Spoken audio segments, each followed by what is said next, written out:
Praise the lord. Good morning. లేచారు అందరూ కూడా దేవుని యొక్క వాక్యాన్ని అలాగే ప్రార్థన చేసినని చెప్పి నమ్ముచూ ఉన్నాను. ఈ వారపు మాటగా రోమీయులకు రాసిన పత్రిక 13వ అధ్యాయము 1వ వాక్యము చూసినట్లయితే, ఉన్న అధికారము దేవుని వల్లనే నియమింపబడి ఉన్నవి.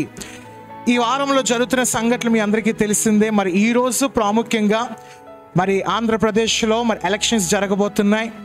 మరి క్రైస్తవుడిగా మనపై బాధ్యతలు ఉన్నాయి.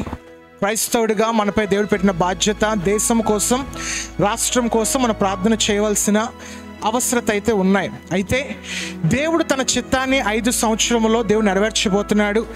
అధికారులను నియమించే బాధ్యత దేవుడు తీసుకునబోతున్నారు.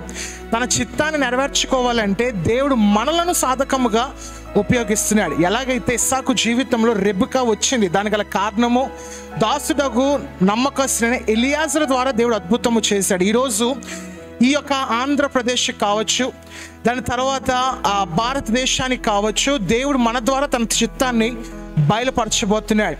దేవుడు నియమించబోతున్నాడు కనుక ఓటు వేసేటప్పుడు డబ్బులు ఎవడెక్కువ ఇచ్చాడో వాళ్ళకి వేయకుండా దేవుని యొక్క ప్రణాళికగా ఓటు వేయండి. ప్రభా ఎవరికి వేయమంటావు అని చెప్పి ఓటు వేసి మీ బాధ్యతను మీరు నిర్వహించవలసిందిగా కోరుచున్నాను.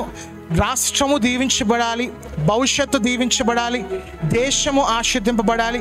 మీరందరూ కూడా ప్రార్థించవలసిందిగా, మరి ఏదైతే మన యొక్క బాధ్యత నెరవేర్చబోతున్నామో రాబోతున్న దినముల్లో మరి ఏదైతే రాష్ట్రంలోని దేశంలోని ప్రభుత్వం స్థాపించబోతున్నారో దేవుని యొక్క చిత్తంలోనే జరుగులాగిన మీరందరూ కూడా ప్రార్థించవలసిందిగా కోరుచున్నాం. కళ్ళు మూసుకున్నాం. చిన్న ప్రార్థన.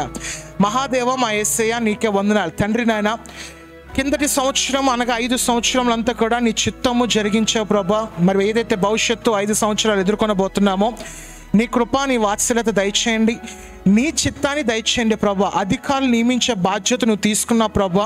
ఆ చిత్తాన్ని నెరవేర్చే సాధకులుగా మమ్మల్ని ఉపయోగిస్తున్నావు ప్రభా. నీకు వందనాలు. ఓటు ఎవరైతే వేయబోతున్నా వాళ్ళకి జ్ఞానమును దయచేయండి. చక్కగా అన్ని విధాలు కూడా నీవే తోడే నడిపించాను ప్రభా. రాష్ట్రంలో, దేశం అంతా కూడా జరుగుతున్న ఎలక్షన్స్లో నీవే తోడే నడిపించమని, ప్రమాదాల ఆటంకాలు జరగకుండా సహాయం దయచేయమని, భారతదేశాన్ని, ఆంధ్ర రాష్ట్రాన్ని దీవించమని యేసయ్య నామములో అడుగుచున్నాము తండ్రి. Amen. God bless you. God bless India. God bless Andhra Pradesh. దేవుని యొక్క వాక్య పరిచయలో మీ సహోదరుడు శామ్యూల్ జాక్. Thank you.